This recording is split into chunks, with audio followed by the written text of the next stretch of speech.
If you're looking to be inspired, motivated and educated by the business journeys and lessons learned of Leeds business owners, then this is a podcast for you. And I'm your host, Phil Fraser. Before we start, I have one simple request. Please hit the follow or subscribe button on the app that you're listening on. This week's episode is slightly different. Imposter syndrome is something that comes up regularly with my guests. Today, we're talking to Clare Josa, the UK's leading expert on the topic.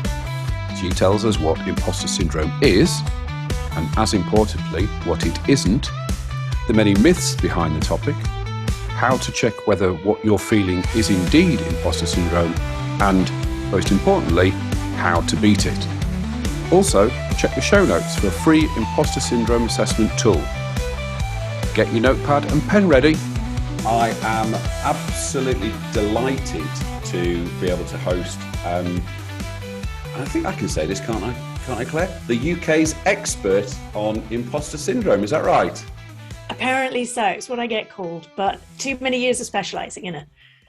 Fantastic. Let's get right into the meat of it then. Okay, what is imposter syndrome? So imposter syndrome is a term that was coined back in 1978 by Pauline Clancy and Eames. They called it the imposter phenomenon.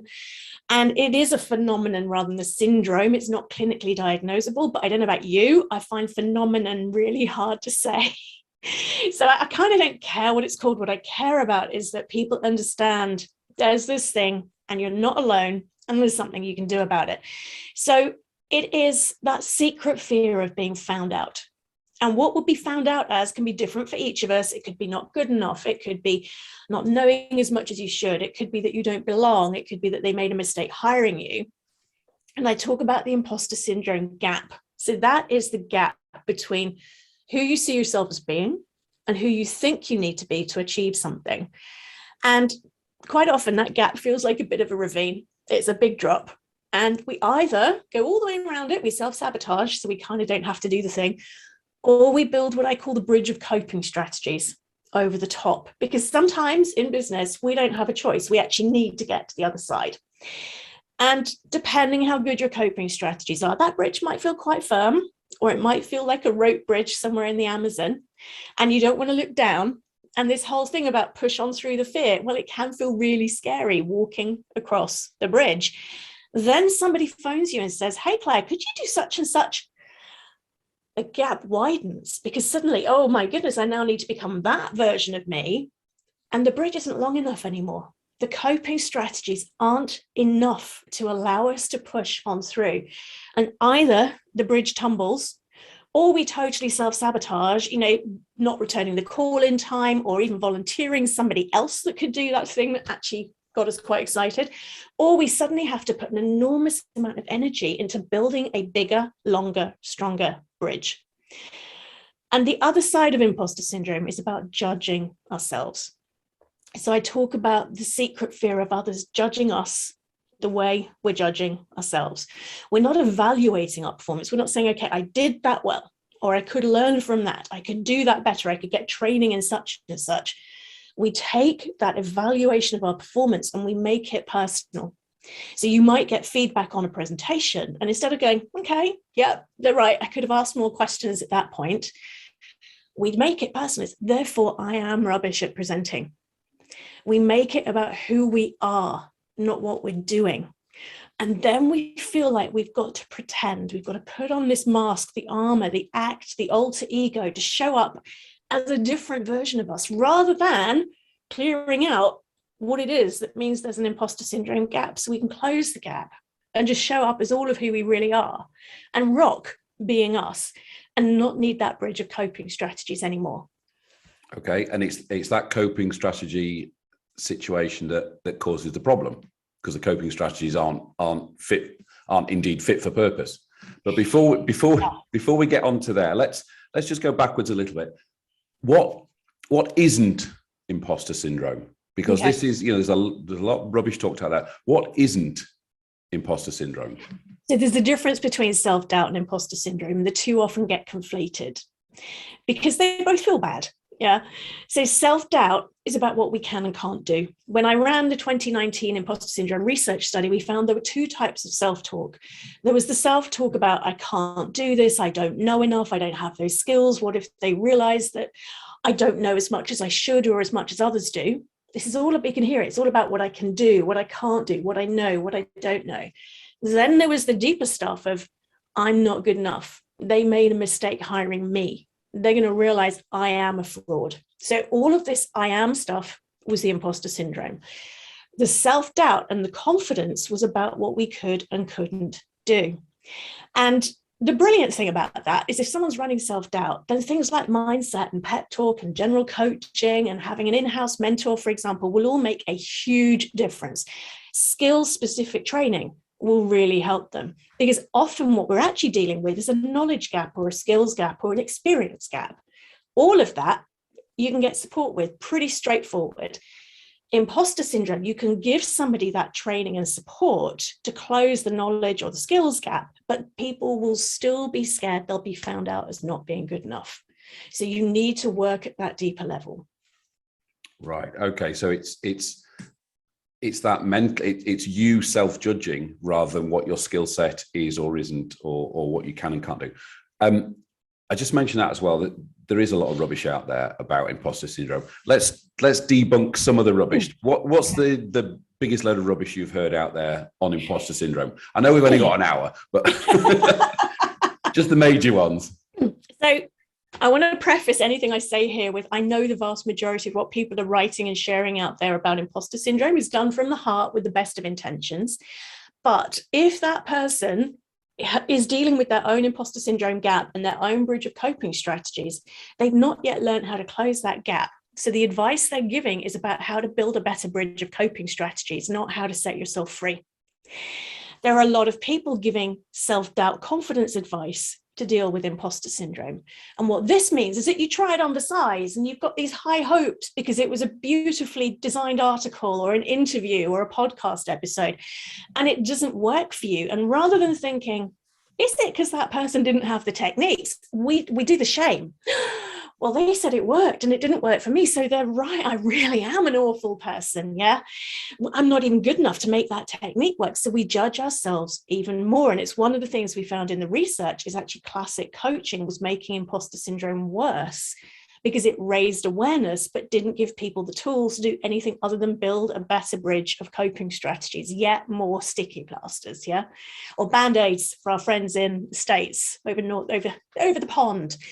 So it comes with the best of intentions, but it risks keeping us stuck. And it's one of the reasons why there are some really big imposter syndrome myths, like it's incurable, it's inevitable, it's a sign of growth and performance, because all that people have been consuming is advice on how to build the better bridge of coping strategies. That feels like a Peter Piper picked a peck of pickled peppers, better bridge of coping strategies, rather than actually how to set themselves free from this, because it requires a level of work that is not mainstream. Okay, you've mentioned a couple of things I want to touch on. So we're sort of going slightly off piece here. Tell us about the research, because I've heard about the research. Tell everybody about the research that you did. There were plenty of small scale studies with groups of 20 people, but there was nothing other than sort of telephone surveys for groups of up to 2,000. So it's like, okay, I've got a research master's, I've been head of market research, I think we can do this. So we designed a research study that went out to 2,000 people. We did 200 depth interviews, pulled that together to really be able to get the models to understand the difference between imposter syndrome and self-doubt and why different techniques work for the two, to realize that it's a myth that it's just a woman thing. Yeah, the figures. Just to stop you there, where did that come from? So that myth, where did the myth come from that it was a girl thing? Yeah. We found there are two things. One, the original research study by Clance and Eames in 1978 was only done on women. They did subsequent research that included men, but it didn't get as much publicity. So it sowed the seed that this is a girl thing. Then we found in the research study that female respondents were 20 times more likely than male respondents to talk about it and ask for help. So we're all there kind of going, I feel the shame, but I need help. Whereas the men were pushing on through the pain, feeling that fear, forcing themselves to take the action, which meant they were 5 times more likely than women to turn to alcohol, medication, or drugs to be able to cope with the anxiety it triggered.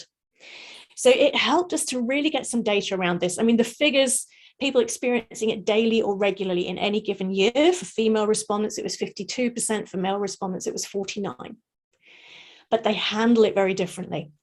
It also allowed us to find that imposter syndrome is one of 3 hidden drivers behind the gender pay gap, which would not have been an obvious thought, but the way it was impacting women meant we were more likely to self-sabotage and to exhibit behaviors that meant we weren't as visible, we weren't as top of mind.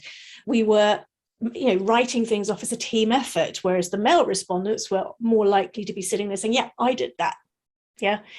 And the classic collaborative approach, there was a beautiful example that we had in 2 of the interviews. Male respondent had a photo, senior leader, photo taken with his team. He stood in the middle. Female respondent, similar level of seniority in an organization, photo with her team, she stood at the side. And this kind of summed it up, is for her way of coping with imposter syndrome was to go, look at them. Don't see me, look at them. Aren't they great? The male respondent's response was, okay, I'm in this position, I have to own it, even if that's painful. So we learned so much about that. We learned models. This is what helped me to be able to take what I was doing intuitively, which was tailored to every client, and pull out the core process, the 5 key steps that somebody needs to go through to be able to set themselves free from this. Okay, we'll because we're going in different tangents here. We'll come back onto the book later. So if anybody's got any questions about the book, we'll come on to that. The 5 key steps we'll touch on shortly. One of the myths you mentioned there was, it's more women than men that struggle with this. What other myths are out there about imposter syndrome? So the big one is it's incurable because people have been trying the wrong things. Then also another big myth is that I need it to perform. I need it to give me the edge. And there's some fascinating research done by a Hungarian-Canadian endocrinologist called Hans Selye. And he looked at different types of stress. He looked at what he coined the term eustress, EU, from the ancient Greek meaning good. So good stress versus distress. Now, the sympathetic nervous system, you've heard of the fight, flight, freeze response. That's what kicks off when we think of stress or a fear-based thought. But I realized over the years, I'd studied as a meditation teacher and a yoga teacher, that actually that stress response can be positive. So if you just turn off the stress, you can turn into a couch potato, like a sloth. There are days where I actually want to be a sloth. I just think it would be the most amazing thing to experience for a day. Yeah, just slow. So people are scared if they turn off this stress response, they'll get nothing done. And what Hans Selye found is actually this eustress is a good stress. It fires off the sympathetic nervous system, but in a way that's healthy, that gives us that anticipation and that excitement and that oomph. In the yoga world, it's called Shakti, that energy, that passion that makes us take actions that others hold back on. So I need it to perform is another big barrier. Another one is it's a sign of high performance and high potential. It's not, it's just there comes a point where the coping strategies don't work anymore. That bridge isn't wide enough to span the imposter syndrome gap, and so suddenly it becomes unignorable. And the issue with the myths is your unconscious mind won't let you make a change it believes is impossible. So if you're running a belief that, I need imposter syndrome to perform, or I need it to keep me humble, or it's incurable, then your unconscious mind is going to go, whoa, Claire, there's this crazy lady on a webinar saying you can do something about this, but I don't think we're going to. I think we'll just humor her. So we really start by clearing out the myths. And they've come from people trying their best, it hasn't worked, and realizing they don't have a plan B. So they're just going to have to put up with it and cope with it. Right. Okay. One of the things, again, going backwards, one of the things you mentioned is self-sabotage. And I want you to talk a little bit about that, because I've experienced that myself. I was up for, this is quite a few years ago, I was up for an international marketing director's job and got down to the last 2 and actually pulled out because I thought if I get the job, he's going to work out that I don't know what I'm doing. I'll blow my cover. So I actually pulled out of the race for the job. So that's my experience of quite extreme self-sabotage. Just talk us through self-sabotage, what it is, how it shows itself, and we'll get on to how do you stop it. So self-sabotage comes in many different forms. If I look at it from a business point of view, it's the classic somebody offering you an opportunity that's outside a comfort zone and just taking slightly too long to reply to the email. Or a journalist DMing you on Twitter saying, oh, could you give me a quote on such and such? And just pretending you've not seen it. Or saying, actually, I think you should talk to so-and-so. They'd be great for this, yeah? In business as well, it's about not valuing ourselves, not charging what our results are really worth, discounting without being asked, or not holding people to terms and boundaries, massive scope creep. And I see it all the time, people, oh, I'll just cap the fee at this because I think that's probably all you can afford. And we're second guessing their budget. And we've got no data, but it's what it actually means is that's the most I'm comfortable charging. And it's all these ways we have of maybe not doing the work we really love, of doing the work that feels safe, not expressing all of who we really are, conforming, playing small, putting on that mask, that persona. I know one very famous entrepreneur who puts glasses on before every single meeting, and the glasses have blank lenses. But that is how they put on that, right, I'm confident, I'm now in this meeting. Which to me breaks my heart because you've got to put on something in order to feel safe and secure. And my dream is that everybody can just show up as who they really are and be so comfortable in their own skin that it gives other people permission to feel the same way. Fascinating, absolutely fascinating. So how do we, as people suffering from imposter syndrome, how do we identify what is and what isn't about imposter syndrome, particularly if we're building those, like you said, you're building rational reasons why it's not? Absolutely. So one of the things that happens when I have a Stepping Up to Lead program for industry leaders, and I had a student finish that early last year, and she picked up the phone and she just had an enormous promotion, and she'd used the work we'd done to negotiate a very nice pay rise.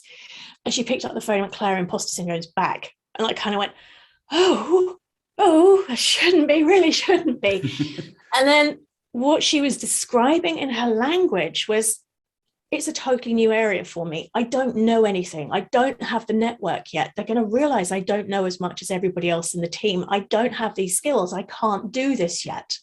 So her entire language was telling me it was actually a skills gap. It was a knowledge gap. It was a network gap, not imposter syndrome. Her relief was quite tangible. Yeah, she did have a little bit of a cry, but that's easily fixable. We put a plan together, and within 3 months, she had that pretty much sorted. When it's imposter syndrome, there's this secret source. What if they find me out? I can't be visible because then they will find out blah, blah, blah. Yeah. Or they will realize that I am not good enough, clever enough, experienced enough. It's them realizing, feeling that you need to hide this perceived defect and feeling shame. Because this client was not feeling shame about the skills gap. She was pretty worried, had herself totally wound up. Oh my goodness, I worked with Claire for 3 months and it didn't work. Yeah. Until she realized that was just her skills and capabilities. And that was a very natural thing to happen when you move to a totally new department. Had she been saying, I'm scared they're going to realize they made a mistake choosing me, then that would have been, okay, red signal for imposter syndrome. The other big thing that you can tell in your body if it's running, there's something I call the flinch factor. If you think about something that's important to you that you've been putting off, and there's part of your body when you think about it goes, oof, yeah, kind of tenses or contracts, like, you're trying to become like a hedgehog, then that means there's something running below the surface that is going to cause you to self-sabotage, because at an unconscious level, your body is saying, I don't feel safe, Claire, you ain't doing that. Yeah. So these are some of the warning signs, those self-sabotage behaviors, and having a very honest conversation with yourself. Is this really imposter syndrome? Or is this actually a skills gap? Is this actually a knowledge gap? Because that we can put a plan in place to fix. And actually that we can put a plan in place to fix. But this one I can tackle this afternoon. Yeah. Whereas that one might take me a couple of weeks. Yeah. Okay. I mean, I to a degree, I had that throughout my business career. Was shit, soon they're going to find out we're just making this up as we go along. And almost that was almost a driver to selling the business. Quick, if we sell it before they find out, we can run to the hills and they'll never know. It's not that's not self-sabotage, but that was that feeling of shit, quick, take the money and run. Absolutely. And what you're describing there is a very big decision made from one of the two primary emotions, made from fear rather than made from love. Yeah. So this is another way we can tell if we're self-sabotaging. Instead of the decisions being made from confidence, love, excitement, anticipation, they're made from fear, worry, anxiety, and avoiding being found out and caught. And I totally get it. 18 years in business. Yeah, I regularly feel like I'm winging it. But the difference is I know it's probably because there's a skills gap on strategy. Every time my business grows to the next level, I have to start hanging out with a different group of people who think different thoughts and have different strategic priorities and have walked a different path. This is all about that skills and knowledge gap rather than who am I to run that level of business. Let's say we've identified that you've said, right, okay, I can see that's imposter syndrome. How do we press pause? What you're looking for here is a collection of warning signs. There's no one warning sign. Yeah. So if you're sat there and you're thinking, actually, this probably is imposter syndrome, the 5 steps, the first one is actually looking at the myths. Is there anything that's going to hold me back from dealing with this? And the mentoring question there is, I can't ditch imposter syndrome because, is we start by dealing with the myths, because that then gives the unconscious mind permission to do something about this and for it to work. Then the press pause, there are a lot of techniques I teach, but one really useful one that you can use anytime, any place is asking yourself, what's real in this? So if we're stuck in what I call the mind story drama, where everything's kicking off and we're telling ourselves those stories, what is real in this? What are the actual facts? If I were to take a step outside of my body and look at me as somebody else, what would I say is actually true here? And how much of it is drama that's coming from inside of me, those worry thoughts, the what-ifing, the catastrophizing? Because often this is enough to give us back our perspective and get us out of that stress. If you're in there in that moment and you realize you're about to self-sabotage, I've got my ABC process that I love to teach. So that is very, very simple. A is accept, B is breathe, and C is choose. So the ABC, you sit there and I'm accepting that was an imposter syndrome thought. Doesn't mean I'm saying I agree with it, but I'm just going to stop fighting with it. The breathing, the B, that is 60 seconds of mindful breathing, maybe with your hand on your belly, really becoming aware of those physical sensations. That resets the nervous system's fear response. Then the C is to choose a thought that brings you a sense of relief. So what you're doing with this process is you're rewiring the neural pathways in the brain so you don't always go from trigger to catastrophe. You're helping to create neural pathways that will support you. You're also rewiring the body, though, to be able to reset that stress response, because the thoughts we think create biochemical reactions in the body that create our experience of emotions that then feed more thoughts. That's how the drama just really kicks off. By doing that breathe, you're pressing pause. You're being able to get grounded and calm. And then what you choose to think next, what you choose to do next will be very different because you've gone through neutral. So instead of plastering positive thinking on top of negative thinking, you're actually going through neutral and priming the body to be okay with accepting a thought or a choice that allows you to feel more confident. You talked about the 5 key steps. Just remind us very quickly what those 5 key steps are. So step 1 is clear out the myths. Okay. Step 2 is taming the inner critic. Step 3 is clearing out your hidden blocks and fears. Step 4 is actually going that bit deeper, looking at what were the unmet needs that were driving this, And then step 5 is consciously creating your future. So there's work we do there. And also I build in step 4 and 5, a lot of work when I'm working with people on how to influence, how to have more impact, how to get your message across without feeling like you've got to shout. Because you've got to that level on clearing out your stuff, it means that you can be truly authentic, rather than having to put on this persona. So it helps you to communicate with your teams. It helps you to communicate with your clients. It helps you to communicate with the wider world. So those are the 5 steps: clear out the myths, tame your inner critic, deal with the limiting beliefs, the fears, the excuses, everything that's been driving it, get to that nitty gritty underneath the secondary gain, what was really causing this behavior, and then that consciously creating your future is step 5. Okay, great. I hope everybody's written all those down, because I'm not going to ask you it again, because you've had 2 chances now, everybody, to hear that. You've talked previously about a fatal flaw that means positive thinking falls flat. What is that fatal flaw? So for my British readers and clients, I call it the Imposter Syndrome pantomime. And since publishing Ditching Imposter Syndrome, I've realized that not every country grew up with pantomimes the way we did. There's always got to be this kind of slapstick, a bit of a farce about it. And one of the things you often get is people standing there saying, I think I'm completely safe. And suddenly the villain's behind them and the audience is screaming, no, you're not. The villain's behind you. And this is what happens when we try to use positive thinking to heal imposter syndrome, is you've got part of you going, I'm not good enough. Oh, yes, you are. Oh, no, I'm not. Oh, yes, you are. Oh, no, I'm not. Oh, yes, you are. And then you can hear the audience screaming, he's behind you. Yeah. So we have this pantomime going on in our heads.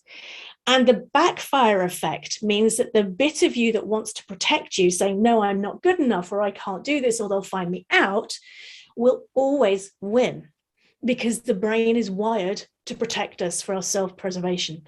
Plus, when we've been thinking those stress-based, fear-based thoughts, the body is primed with all those biochemical stress responses to think and support more negative thoughts. If we then just try to paper over the top with positive thinking, we create an enormous internal conflict, both cognitively and physically. So this is why the ABC process takes you through B. It takes you through neutral. So those of us in the UK and Europe, we're used to gear changing. Might be that hand, depending where you are. Yeah, we know we can't go from first gear to second gear without going through neutral, or it could get very expensive. So those who are used to driving automatics, we have to go through neutral before we can change gear. We can't just go backwards and forwards on our cars. It's the same with the brain and the body. If you're stuck in negative thinking and you try to flip to positive without going through neutral, it's not going to work. If you do that 60 seconds of breathing to reset the nervous system, then you can change gear into the positive. And the key, so the ninja tip on this, is when you start thinking those positive thoughts, is allow yourself to feel them as well, because that ramps up the speed at which it creates new neural pathways. This neuroplasticity, it's like how you learn to ride a bike or speak a language or drive a car or cook lasagna. Yeah. If you've ever learned anything in your life, then you have neuroplasticity running in your brain. Let's talk about the book, because I can see it behind you. Talk about the book, Ditching Imposter Syndrome. So Ditching Imposter Syndrome, the reason I chose ditching is I don't want people to cope with it. I don't want people to handle it. I don't want people to be able to cope despite it. I want you to be setting yourself free. But also the kind of person that resonates with my work is going to be ditching, not kind of curing. It's quite an action-based person that works well with me. And this is, doing this from a book means you've got to be a self-starter. You've actually got to apply the exercises. So the book is a blend of the research, the theory, case studies, examples, and stories, but also practical exercises, the exact type of thing that I do with my mentoring clients. So if you follow the process through, it will help you to be able to clear out imposter syndrome. Not everybody can find the investment to work with me on one of my programs. So for the price of a pizza, if you're a self-starter and it comes with a resource vault with extra stuff as well, you can get out there and still make huge progress. You just need to actually implement it. So it's going from that information to implementation, putting it into practice. And how do we buy it? So Amazon is the easiest place, or you can order it certainly in the UK from all bookstores. And I do believe it's also available in a lot of other third countries to order in. And it's available as a hardback. There's a print on demand paperback for international sales. And there's also Kindle and EPUB versions. Fantastic. I keep thinking about writing a book, but obviously my imposter syndrome goes, oh my God, who on earth is going to read a book you write? We need to deal with this, Phil, because you've certainly got the experience and the background and the ability to communicate. That means actually whatever book you wrote would be really a joy to read. And the way I look at it is, if ever I sit there going, oh, it's a book, it feels scary. It's like really, it is literally black and white, putting my thoughts out to the world. I always flip that around to say, look at the books I've loved the most in my life. How would I feel if that author had been too scared to write it? I'd be really peed off. Yeah. So I've always just flipped it around and made it about the reader and got myself out of the way. And all of this stuff is context dependent as well. So, for example, somebody might be running enormous imposter syndrome in the context of pitching a client, but be completely fine doing the supermarket shop. Yeah.